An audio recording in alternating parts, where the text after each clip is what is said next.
In March of 1991, Richard Wolcott and Tucker Hall set off on a snowboard trip that would forever change their lives. Tucker had just been laid off work and jumped into the car on a routine Tahoe trip to visit Nathan Fletcher and Mark Gabriel. After riding for 4 days of fresh powder, Richard called work with the excuse that they were snowed in and extended his stay. For more than a week, they woke up every morning to 2 feet of fresh snow. It was their first real experience riding powder, and a new obsession wouldn't stop. 2 weeks later, Richard quit his job to take some time off and snowboard.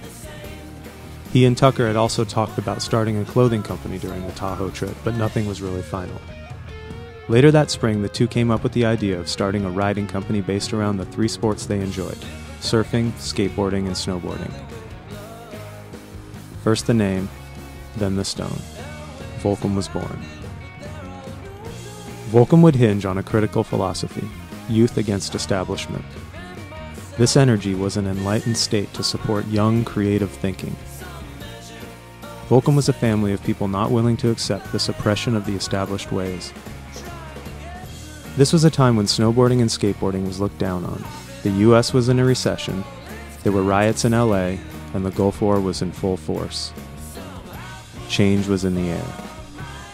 For the first 2 years, Richard and Tucker traveled around the world on wild journeys with friends, riding wherever they could. The business side of things was minimal.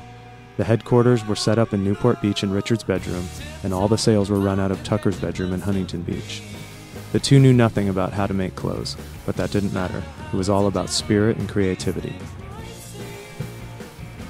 Today, Volcom is a multifaceted machine of creative thinking and stays true to the spirit and ideology with which it began its journey, supporting world-renowned athletes, artists, and musicians with a strong focus on making products that not only exemplify this lifestyle, but enhance the ability to live it.